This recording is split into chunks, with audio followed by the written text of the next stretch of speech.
Welcome to the third and final video for Padiham Products. We finished video 2 with task 8 of that particular mock assessment, and you rejoin us on the third video where we're going to look at task 9 through to 13. And that will complete obviously this particular practice assessment. We know that from what we've done so far, we have, let me just quickly go back into Sage where we left off, go into modules, transactions, and you can clearly see our last entry. Just move myself for a moment over here. There was a bank payment which was for office stationery, 1,500, which had also had VAT included, so we did a calc net to pull it out. So that was our last entry we made. Right, okay, so we're going to go back into the practice assessment again. So we're looking now, task 9 is where we get to set up what we call a recurring entry, either a standing order or direct debit.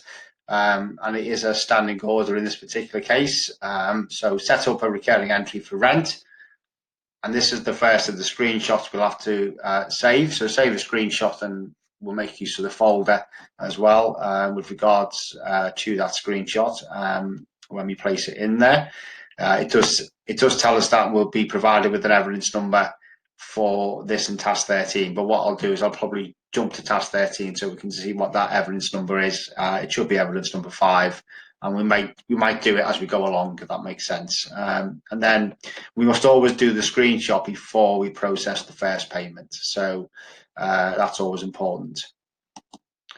Okay, so to set up a recurring entry, we go back into our Sage, click on modules, click on bank accounts,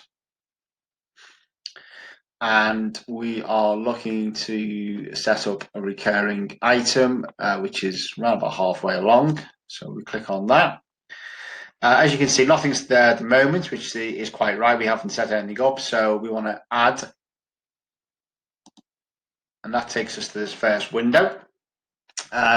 So we're going to be paying it from our bank account, so that's highlighted already in blue, so click OK. And what we are paying for, if I quickly go back to the practice assessment, is for rent. So in fact, just click on the downward arrow to find the nominal code. It's in alphabetical order. Yeah, oh, there we go. I think click R, and then there's rent there. So 7,100 rent. Click OK.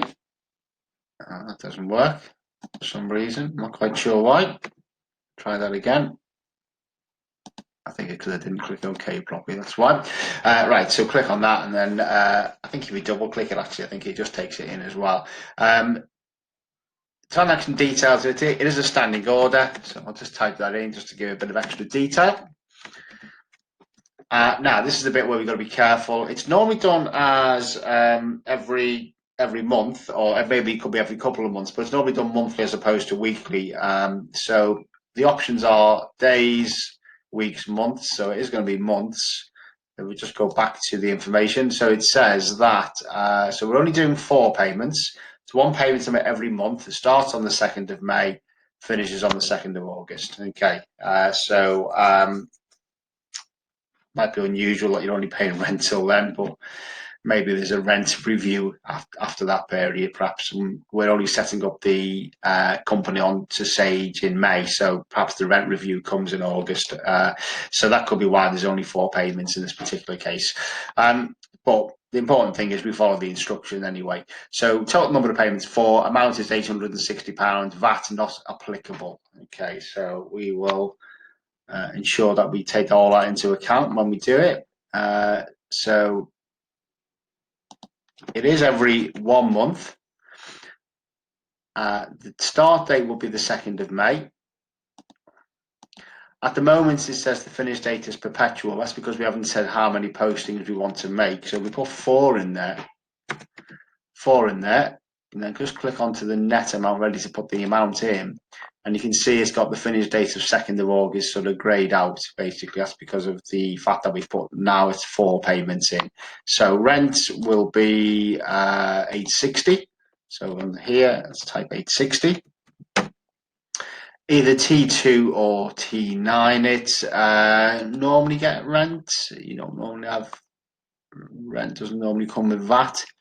So I'm going to T9 it, but T2 will be fine as well. T2 or T9 will be perfectly okay with regards to putting in your VAT. The important thing is the VAT is 0. Okay, so we click OK. At that point, by the way, if we click it, you might think, well, you haven't done a screenshot, and we haven't, and we do need to do a screenshot of this. But if we click OK, it posts to here now. So now we've got our bank payments ready to obviously sort of process. It says number of postings made 0, postings remaining is 4, because that's what we've set up. If we double click on this now, it reopens it, and if we just move it underneath, so we can do that, make the thing bigger.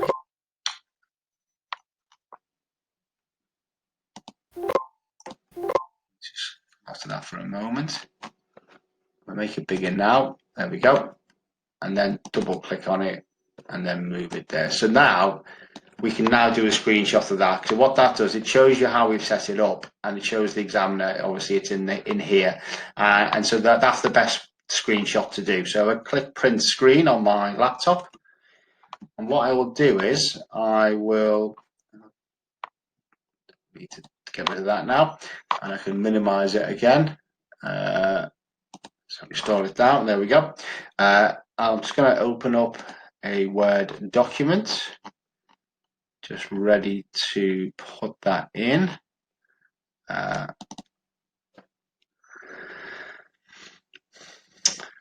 New blank document. Just make that bigger, and I will change that to Arial size 12, or font size 12. So screenshot, and that's of the recurring items. Just going to put that in bold.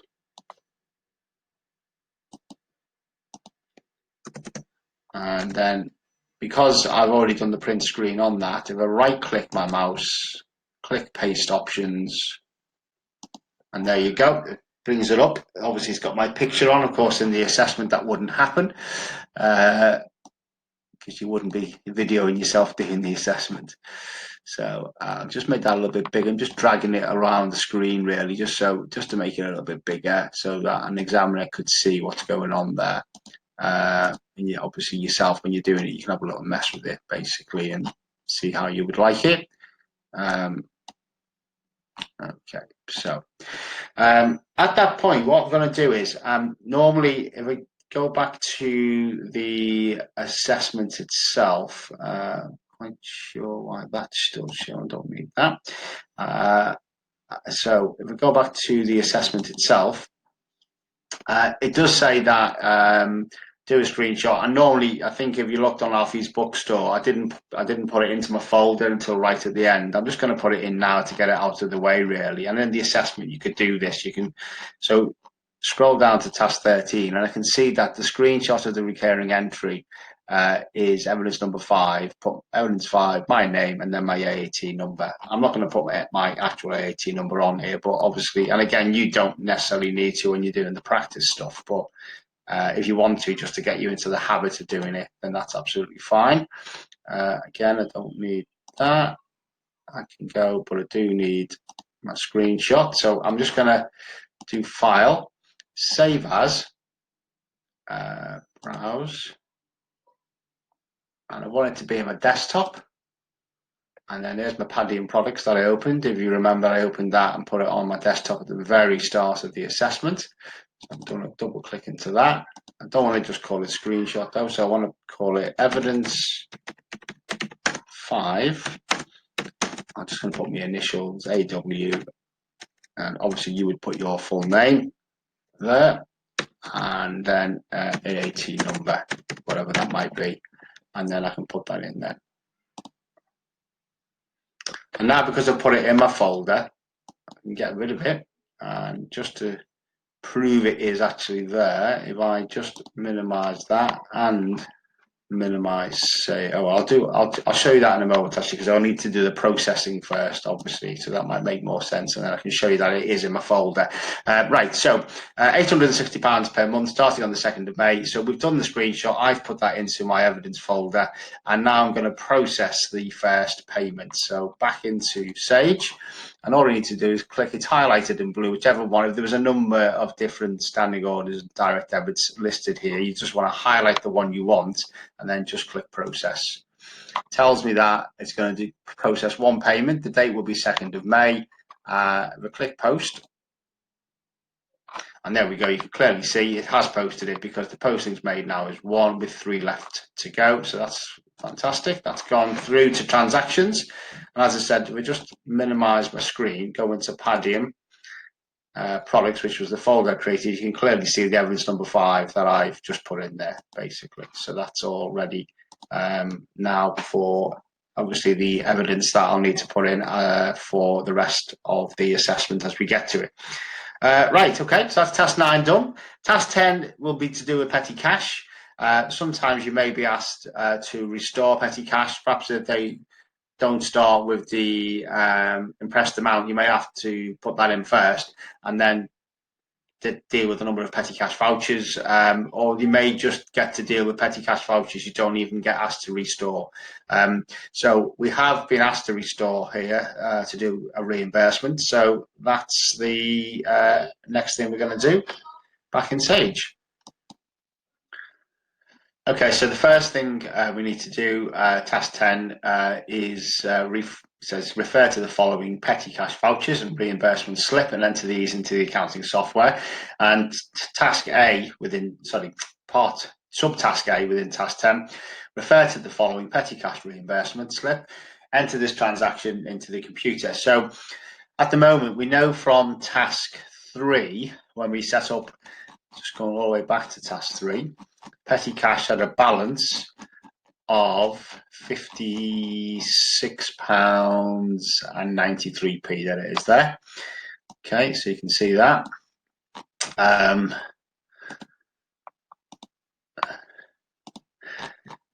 the impressed amount that they would like to start the month off with is £180, I think it was. We have a quick look. Yeah, so cash from the bank to restore the petty cash, £280. Now, the mistake that students sometimes make is they see that figure, and that's the figure they think they need to put in. But obviously, if they've already got a balance of 56.93 already, and they want to take it to 180, i.e., to the impressed amount, then they only need to put in £123.07. So just be careful when you're reading that. That's the amount that we're going to put in as a transfer from the bank into petty cash. So to do that, back into Sage, we are actually in the right place. We're in modules, bank. Again, I'll just click it though, you can see that, so it's just obviously stays in the right place.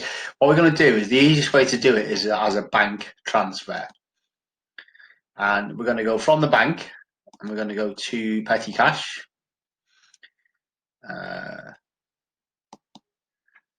Click OK.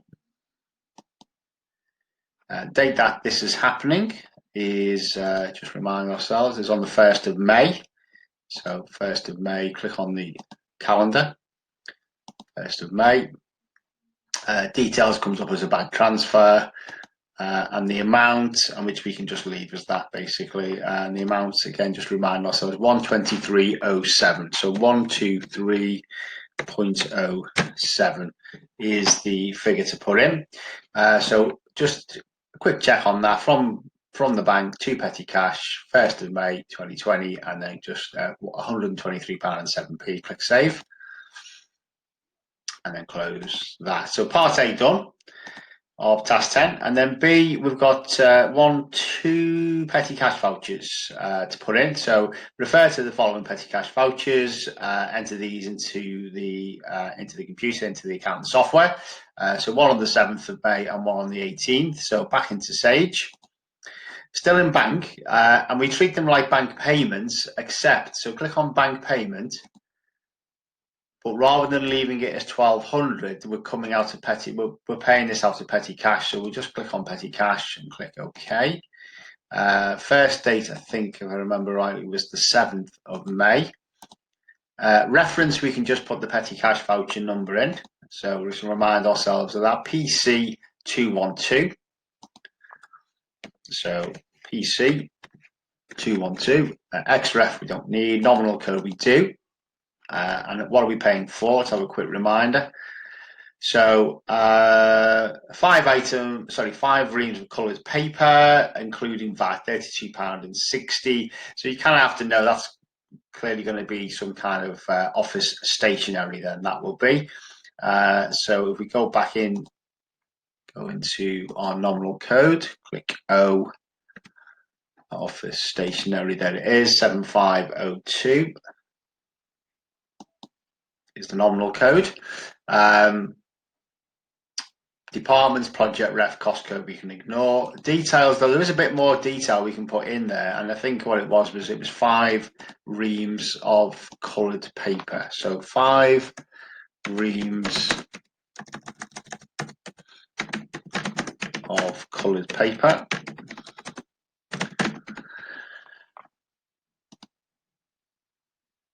So the amount net.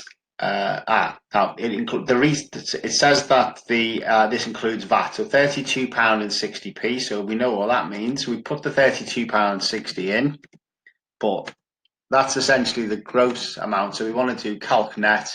So you can either click on T1 and it will add the VAT on, which is not what we don't want it to do. So we can then just go, right, okay, we want to just click calc net, and then that takes the 32.60 then as the gross and we'll pull the VAT out. It's the same if I'd left it in the net and done 32.60 and then click calc net, it still would have done the same thing. Okay, so we've got a second voucher to put in. Again, 12.30, click OK. And the date is the 18th of May. So we click on our date for the 18th of May. And then our voucher should just follow on. And that voucher number is PC213. So I'll click in there, PC213. This time we're paying for rail fare, so that'll be travel. I just need to check, actually just remind myself what we set that up as, nominal ledger code. So go back to task 3. And clearly, so the paper we've just bought would go to office stationery. It's just under travelling. Okay, so rail fare, so it's under travelling. So if we go back to task 10, to the second petty cash voucher. There we go. So that rail fare will go under travel, no VAT. So that will T2 that actually. 75.20. So we're looking for travelling. So put T in, and there's travelling 7400. Click OK, and that's a rail fare under details. Just to add a little bit more detail in. So what the petty cash voucher's been, obviously, what's being reimbursed, and the amount was 75.20. So 75.20.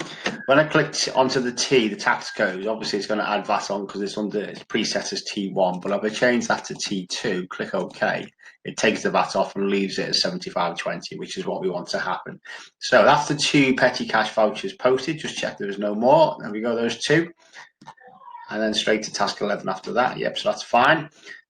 So we can click save now within these bank payments. Obviously make sure it does have the petty cash nominal code there, which it does. Click save and we're done. Task 10 completed.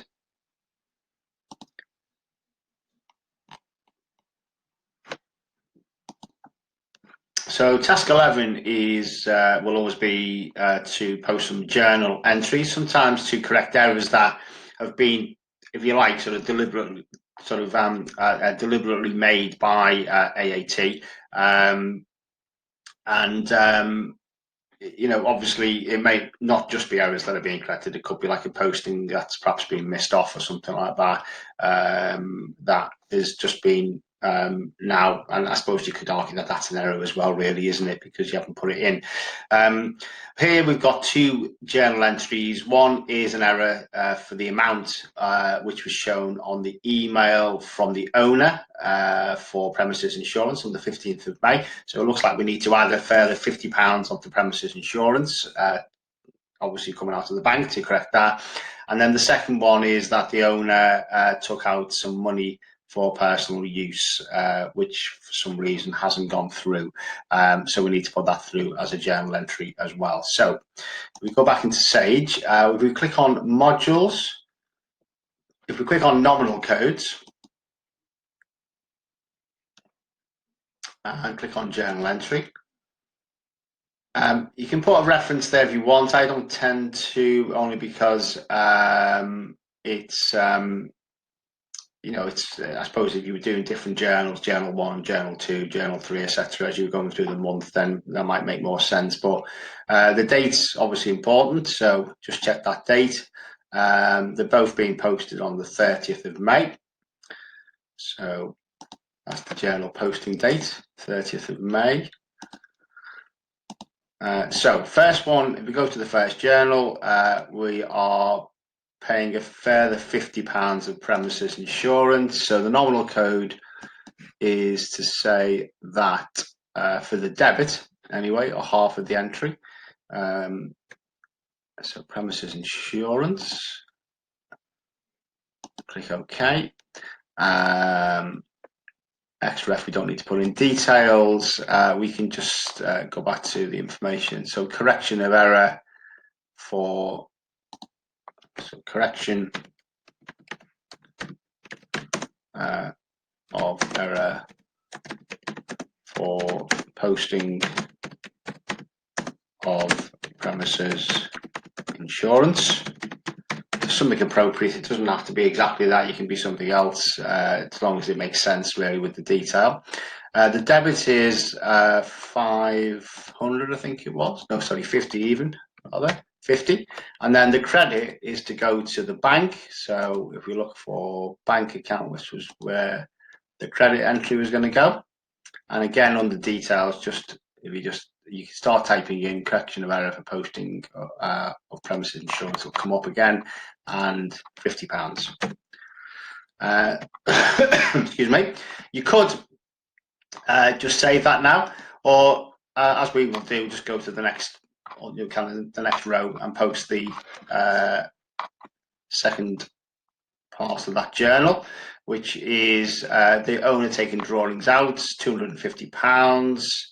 So we are looking at drawings being debited. So we're looking for drawings account, and there it is, 3050. Click OK. Again, so owner withdrawing money from business. The amount on debit side for drawings was £250, and then we're going to do a credit to the bank accounts as well, because that's where it's coming from. So again, just click the drop down, find bank account, bank current account, that is, which is 1200.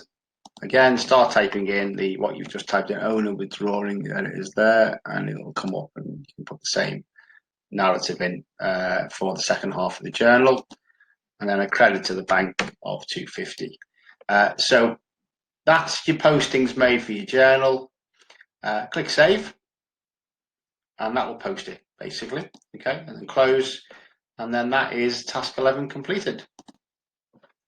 Okay, so task 12 is essentially the final task in terms of posting of transactions, or sort of processing, or doing something within accounting, within the accounting software system. Yes, we've got the report still to do, but this is essentially the last bit of the assessment in some ways, and it involves the bank reconciliation.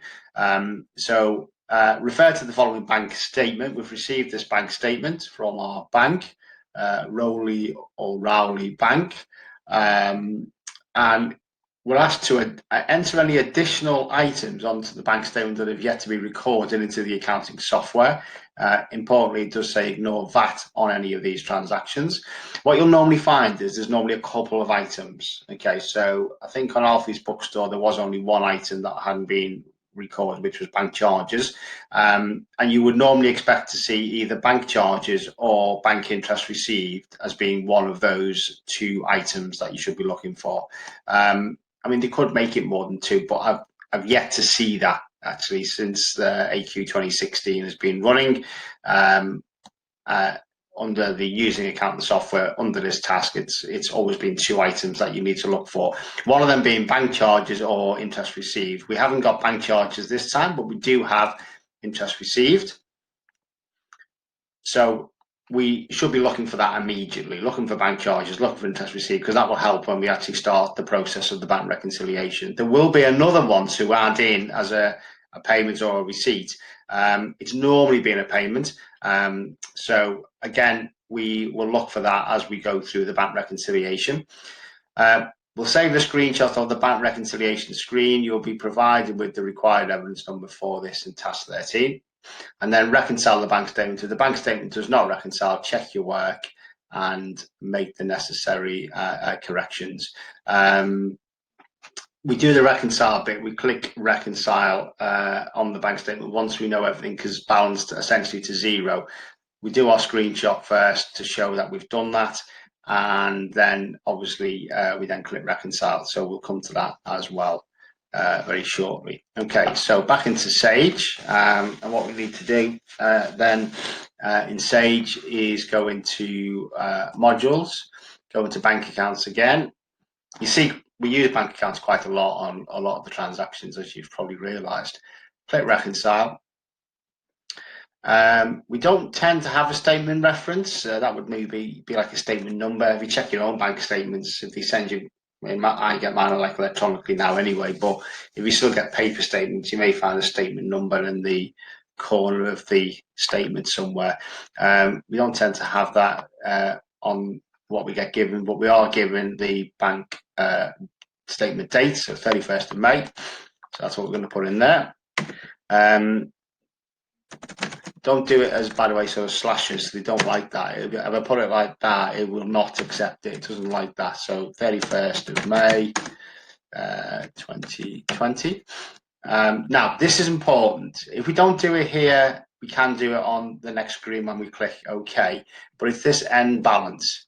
We've got to make sure this end balance agrees with what's on the bank statement here, because that's what we're reconciling to. So the end balance we pick up, 10.152.01, is from our bank statement at the last, after the last entry on the bank statement. So we go back into Sage and just change that to 10.152.01. Just check that is actually right, 10.152.01. If you didn't do it here, when you click OK, if you've forgotten to do it here, you can do it on the next page that it will come to. Now, equally, if there is any interest received, interest earned, as they call it there, or any account charges, like obviously bank charges, you can put it in here, which is where I tend to do it. I tend to do it so because by putting it in here, it will automatically reconcile then when you go on to the next sort of part of the bank reconciliation. If you didn't put it in here, then you can do the entry later on when we add the other item in that we're going to have to add in. So if I just go back to the statement, so we can highlight the opening balance. By the way, we'll look at it. Actually, I'll come back to that in a moment. Actually, so what we can highlight now is that the fact that we're going to put bank interest received in. But again, I'll leave that until we get to the next page of the bank reconciliation. But the interest received is £15.23. As I said, just be careful. Is it bank charges? Is it interest received? And it is obviously interest received that we're putting in here. So if we go to the interest earned, the amount £15.23, set as T9, so we'll leave it as that. The date this happens is 28th of May. So you just need to change the date ever so slightly there to 28th of May. And then once we do that, as I said, bank charges would be here if it was bank charges. Then just click OK. Sorry. You have to obviously acknowledge what type of code it is as well, of course, to where you're sending it to in terms of interest received. So we did create an interest received account, bank interest received, and it was code 4900. There we go there. Highlight it, click OK. So obviously, if you hadn't done that, by the way, it would have asked you to do it. It would have alerted you to the fact that you hadn't put it in. So don't worry about that. So click OK. And I'm going to make this big so we can see what's going on. So you can clearly see here now, what we've got is we've got the last reconciled balance, which is the opening balance that we started the month with, and then interest earned, which we've just put in. So if I go to the bank statement 3319.90, I'm going to highlight that to say, well, we've matched that to our cash book on Sage, and equally the interest received we've also reconciled as well. So that's both on the bank statement now, and it's in the cash book as well, as you can clearly see there. So what we'll do now is we'll go down receipts, payments, doesn't matter what you do first. So if I do the payments first, so we've got 123.07. So let's see if we can find that on here. So 123, there it is there. 123.07, that was the top up for the petty cash. So if I highlight it here, and if I go back into Sage, if I click on that now, highlight it in blue, and then just click match, and watch it bring it down to the bottom half of the reconciled items now. Okay, so next payment, 860 standing order, that was for rent. So again, is it on the bank statement? Yes, it is. There it is there, 860 for rent. So click that and say that we've now matched that to our cash book on Sage. Click match. As you can see at the bottom here, the difference we want to be 0, by the way. So that's what we want to end up with 0 in. So we know we've reconciled. So basically nothing left in the top here, and that to be 0. Right, next payment is the insurance of 56674. So just highlight it first in blue. Go back to our. So is it there? Now this is quite a good one. This actually, because it clearly isn't 56674. That's not what's showing. We do know though that there was, if I go down to payments, you can clearly see there was a correction to the premises insurance. So that 56674, we had to add another £50 on as a journal entry, because it was when we first put it into Sage, it was too low. So what we actually do is we can say, right, well, okay, and of course the bank got we would have paid the actual amount correctly. It was just that the email that the owner sent just had the wrong figure on, basically, and then that was corrected obviously via the task 11 with the journal. So they're just going to show the true amount, which is 61674. So if we highlight that, and what we then should do is go back into Sage, what we're actually saying is this payment, so that 56674, which was the original figure we put in, and then the £50 here, which was the correction, and we match that, those two items make up the 61674. So, and that's something that students sometimes do kind of get confused about sometimes, not realizing that actually two items, in this case two payments here, represent just one figure in the bank statement. So hopefully that I've made that clear, that you should be looking for something like that, obviously where you've had a journal entry to correct an error, so just be careful basically. Right, okay, so next payment is, go back up here, is a payment on account, £1,500, just highlight it in blue. Let's see if we can see it here.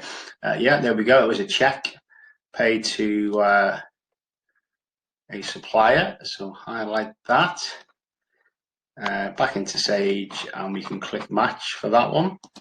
That takes it down. Next payment is 1664.20. So £1,664.20p. Again, another supplier payment back into the, and there it is there.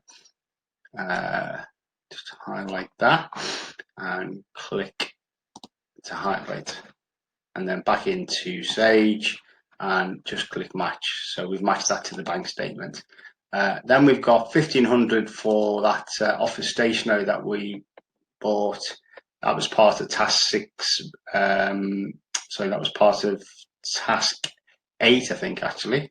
Part of task 8. So just go back to the bank statement. There's the 1,500 with the check number there. So that can be highlighted. That's been matched now, and we'll just click that, and it has been matched by bringing it down. And then we've got this owner taking money out of the business. We'll highlight it in blue, go back to the bank statement, and then there's the owner taking the cash out of the business, £250 of drawings. Highlight that.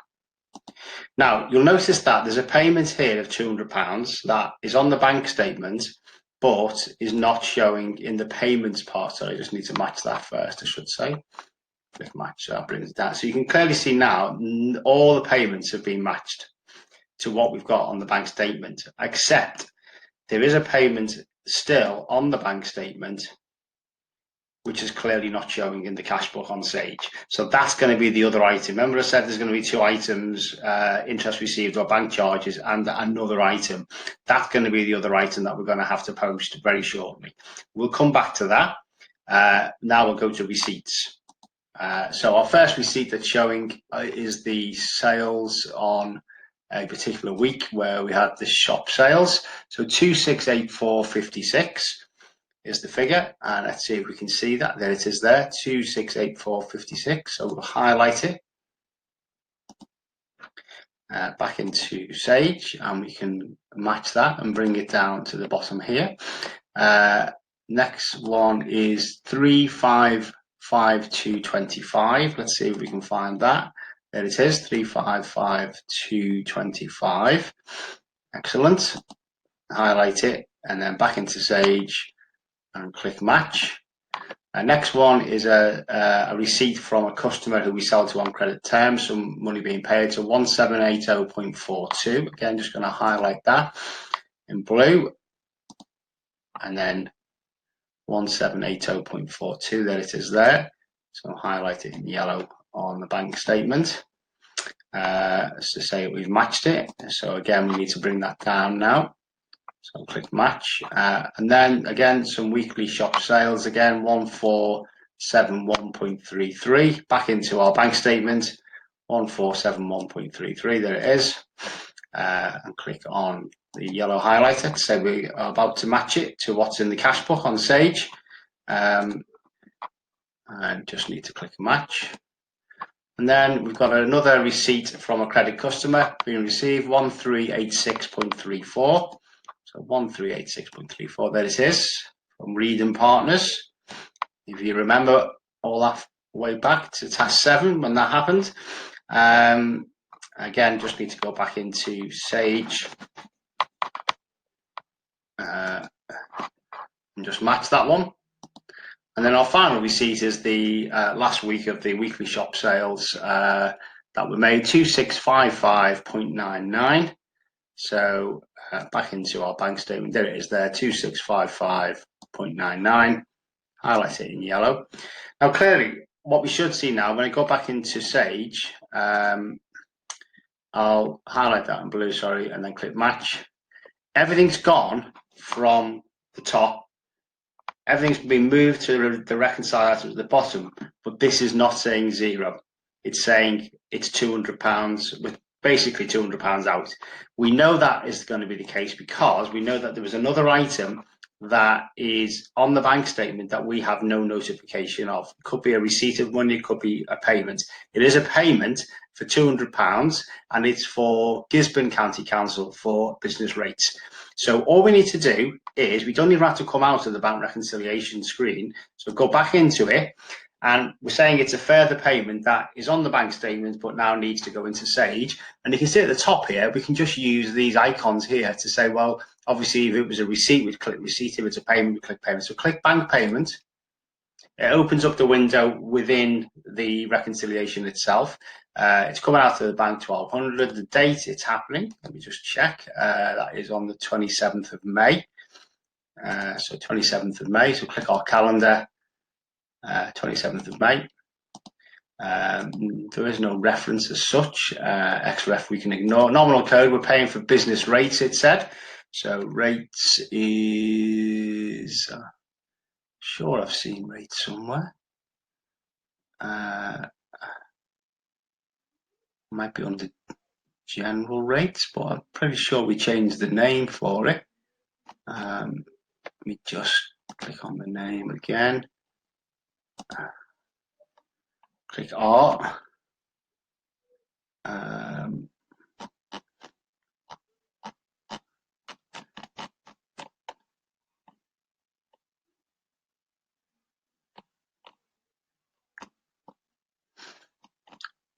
Just trying to remember actually what we put it in as actually. Let me just go back to that.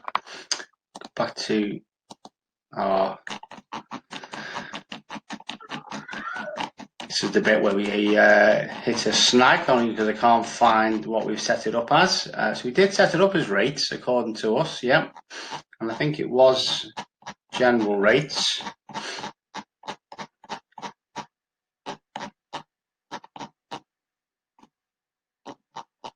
Just go back into here and then back into Sage so we can have a little look for this. So for some reason it seems to have moved to the top here. I'm 100% sure why that's actually happened, but we're highlighting it in blue and it's in there now as rates anyway. It's probably something I've actually pressed, to be honest with you, and not realised. Anyway, that's our code 7103 for the business rate, or just rates as it was set up in the Task 3 nominal ledger where we were doing the initial trial balance. And then we can just put Gisborne, because we're paying them, Gisborne County Council. The amount was £200. There is a T2, click OK. And then obviously, because there is no VAT, it tells us that in the information that there's no VAT attached to any payments, that any additional entries that we're going to make. So once I put that in though, it's a bank payment. It's on the 27th of May for business rates to Gisborne County Council. Click save, and what it does,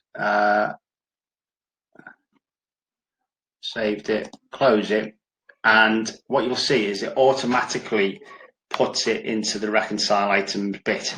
Okay, so that goes to 0. You can see it down here. There we go. There's the £200. So we can go back to our bank statement now, and we can highlight that £200, our last item. So the £200 can be highlighted in yellow, and move to task 13 in a moment for our reports and stuff. Actually, no, I do apologise. We need to go back up actually because we need to do our screenshot first actually. So just check. There you go. That's your difference. It should be 0, and so there should be nothing left here. Once you've added any additional items in that are on the bank statement but not in the cash book on Sage, once those have been added in, they've been reconciled, this should be 0. If something is not right, if something that you've done incorrectly, it will show up now here, and it will allow you can save your data, so you can just put save progress and come out of the bank rec and go and correct something using the modules transactions, and obviously either edit the transaction or delete it and put it in again, whichever is the easiest to do. I don't need to do that. So what I do need to do though is to click print screen. So this is the point where we want to do our screenshot. So click print screen, and then I'm just going to open up another Word document. We've already done that already when we did our screenshot for our recurring items. So I don't know why it's opened up 2 documents there, but it did. Right, let's just change to Arial, font size 12.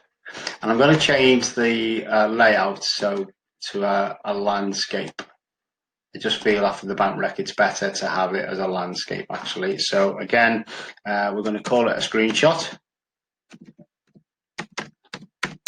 Bank reconciliation is what we're actually screenshotting. Let's put that in bold. And again, as we did with the recurring items, right click your mouse, press paste. And what you'll see, again, obviously you'll see my picture on there again. It will be the same for you. Of course, it won't be the same in the exam. So there we go. Oh, wait, a bit too big now, so it's jumped onto the next page. So let's just take that back a little bit. Okay, so there we go. There's the bank reconciliation. And what the examiner wants to see is that everything's been reconciled, the difference is 0, and then we can now go back and click the reconcile button. Before doing that though, what I'm going to do is get rid of this now and put this, I know it's only going to ask me to do this in task 13, so if we just go back to the question, it says save a screenshot of the bank reconciliation screen. You'll be provided with the required evidence number for this in task 13. So I'm going to do it now, just it's a job I don't have to do later. So a screenshot of the bank reconciliation screen is what we have to do. Evidence number 6, obviously your name and then AAT number. So like we did with the recurring entry. Let's go back into that. File, save as. I'm going to browse. I'm going to put it in the desktop and then into Padiham Products. And I'm just going to click that, but then change that evidence to evidence number 6. Obviously, my name, you would put your name in there and your AAT reference and your AAT membership number. It might be worth getting into the habit of putting that in. You have to remember the number because you'll be given that on the day anyway, but just so you are in a position where you are used to typing it in. That's what they're after. So I'm going to save that now into my folder that I created at the very start of the assessment. So I can get rid of this now. And final thing to do is reconcile the bank statements. So if the bank statement does not reconcile, check your work and make the necessary corrections. Ours did, it worked out. So we go back in, and it's the final thing before you come out, just click the reconcile button. I'm happy that everything has worked out fine. By clicking that reconcile button, it will, on your audit trail, your detailed audit trail, it will show which entries you've actually reconciled from the bank account. So I'll click reconcile. It takes about a moment to do. You can see it's processing here. And that is done. Okay, so if we were to go into the bank reconciliation now, you can see everything will be essentially start from the end balance, and there'll be nothing there left at the moment to reconcile because we haven't put anything else in. So that's task 12 completed, bank reconciliation done. We've also saved it into the folder. I'll just show you that, by the way, so you can clearly see. So the folder we set up at the start, and you can clearly see I've put the 2 screenshots in ready. So our final task is essentially to do the reports and the screenshots to save them into the folder. Well, I've saved the 2 screenshots already. So really, it's just a case of doing the 4 reports that I'm being asked to do. So a document showing all transactions with each customer during May 2020, a document showing the balance owed by each customer at the end of May, and we must make sure that the information includes the customer name and the account code. Some software, you may have to do more than 1 report. That's why they've put evidence 1A, evidence 1B.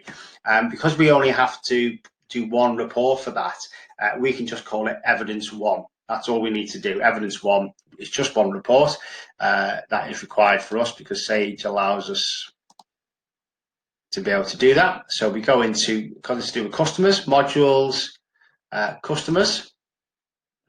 Click reports here at the end, the little final icon, and then it's customer activity, and it's that very first one, customer activity detail. Now always preview it because you want to see it, make sure that everything is there. A couple of things to do. It will start off with, so it's going to take you to the 31st of May 20.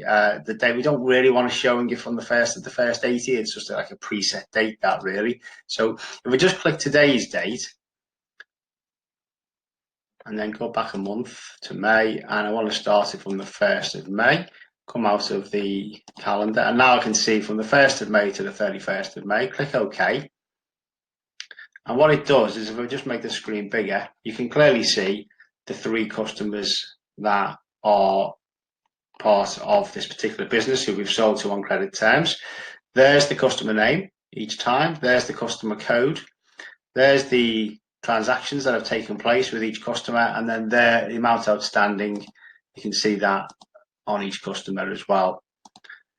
So that one report covers everything that we need to do. If there was only one customer showing on there, for example, that means that within the modules customers, that one customer must be the one that's highlighted in blue. So you just go back in, unhighlight it, and make sure that all the customers are unhighlighted, and then all of them will appear on the report then. Because I have seen students make mistakes, even in assessments with regards to that, where they've not done that. And obviously, that's only from what they've said. Andrew only had one customer showing, and I'm thinking they've obviously clearly not. They've only had that one customer highlighted, and it's annoying because then that they've lost some marks there. Then, so we don't want that to happen. Now, what we do is we export it. So click export. It will automatically create it as a PDF.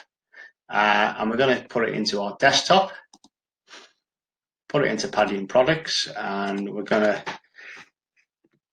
call it Evidence 1. Just going to click that. I obviously need to recharge my laptop. I'll do that in a moment. So Evidence 1, you obviously put your name again, and then your AAT number, and then save it. And that is done. And then we can come out of there and then go to our next report. So our next report will be same as above, really, but this time to do with suppliers. So a document showing all transactions with each supplier for May. Document showing the balance owed to each supplier at the 31st of May, and the information that we must have includes the supplier name and the account code. Again, if in Sage we only need to do one report, in other accounting software you may have to do more than one, hence the reason why it's saying Evidence 2A and Evidence 2B.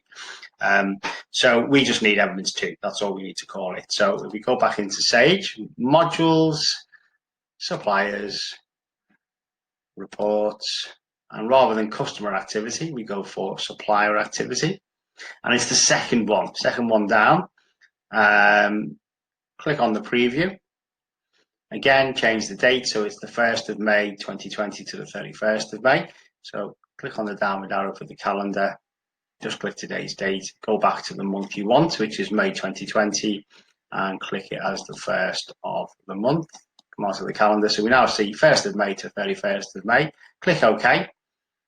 Make it big so you can see what's going on there, and you should be able to see 3 suppliers. You can see the supplier's name and account codes. You can see all the transactions that have taken place, and again you can see the final outstanding balance that we owe them at the 31st of May. Again, once we know that everything's there that we expect it to be there, click export. Again, we want to change the name of this. I'm just going to click on that and then just change that to Evidence 2. So just get rid of that, put Evidence 2. Obviously my name or your name in this particular case, and then your AAT number, click save. So that will have saved it, because it didn't need to find the desktop folder because it's already there, because it's waiting for me from obviously when I did it last time. So come out of that, and our next report is, oh, hang on a moment. Go back into Sage for a sec, and then back, there we go. Right, so an audit trail showing full details of all transactions, including details of receipts, payments allocated to items in customer supplier accounts, and details in the bank account that will have been reconciled. So put a little R next to those items. This is the audit report or audit trail detailed. Evidence number 3 is what we're going to call it. So back into Sage, we go into modules, transactions, because that's where the audit report's going to be. It's going to basically take all of this information, put it into an audit trail report. It's always preset to brief, and sometimes students forget and run it as that. You must change it to detailed. Change it to detailed, then click run. Again, the dates come up. Well, we want it to go from the first, so click on today's date, go back to a month of the 1st of May, come on to that bit, and then we want to take it to the 31st of May. So again, I can just click on today's date, go back a month, and click the 31st of May. You could just type the dates in, by the way, if you really wanted to.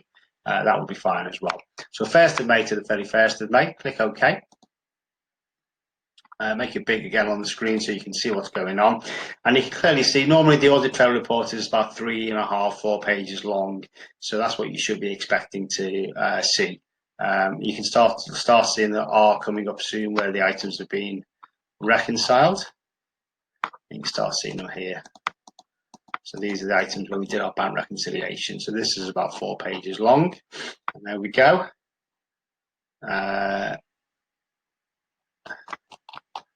And again, we're going to export this now. And obviously a lot of your marks, by the way, will come from this audit trail report. So that's why it needs to say detailed. It needs to be the detailed report so that you can pick your marks up, basically.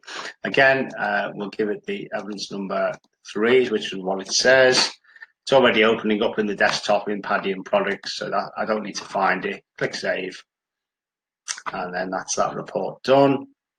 And our last report, again, go back to Padiham Products, task 13 for the last time. Trial balance as at the 31st of May. We're going to call that evidence 4.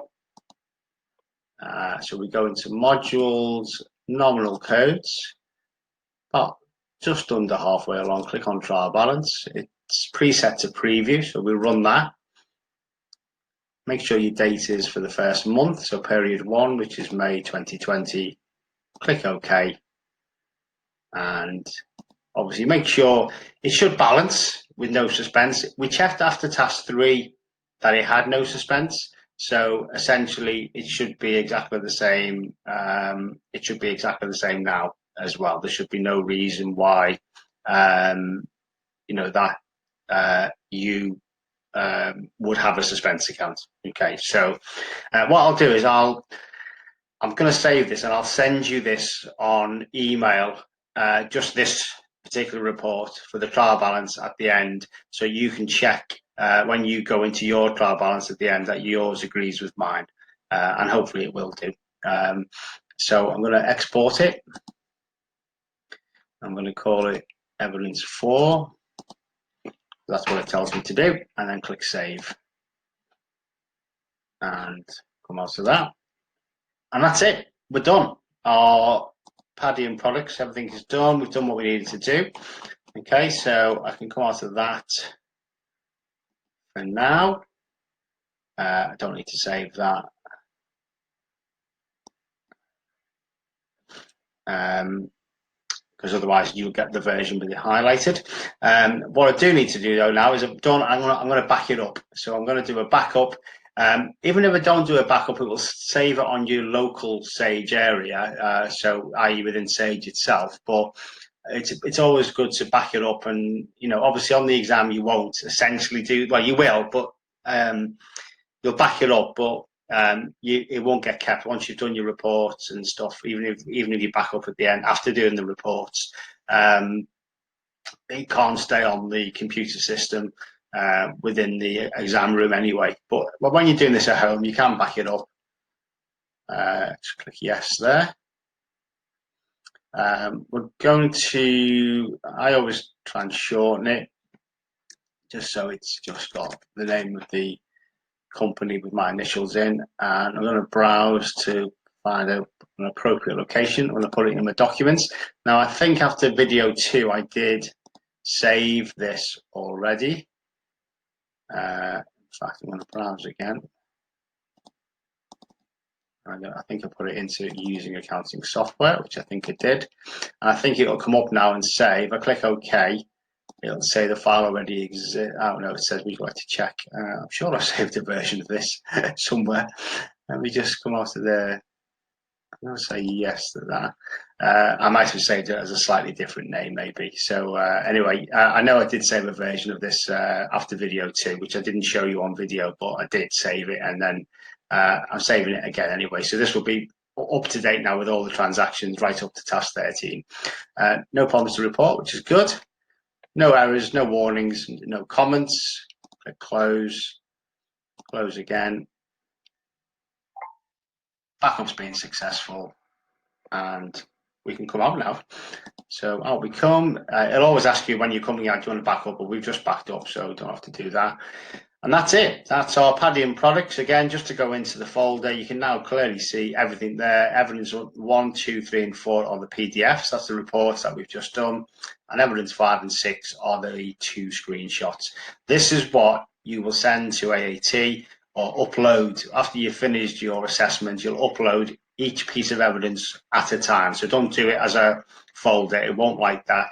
But if you just upload, and there is some instructions about uploading, if you go into the AAT website and click on using accounting software in terms of the lifelong learning, where you get your resources from.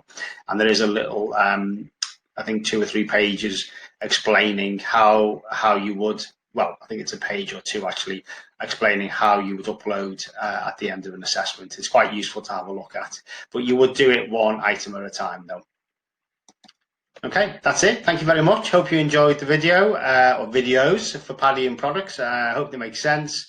And you've got, as I said, the trial balance figures the same as what I have. As I said, I will send you that trial balance as a document for you to check against when you've done yours. This is the last video now for us actually to go through a practice assessment. We feel after this one that we should essentially let you loose now, doing your own practices. We will give you answers for you to check against so that you know that you are ending up with the right answers, but for any future practice assessments. But essentially, this is our last video going from start to finish of a practice assessment. Okay, thank you. And I may speak to some of you on Zoom on Tuesday night. Until then, thank you very much. Goodbye.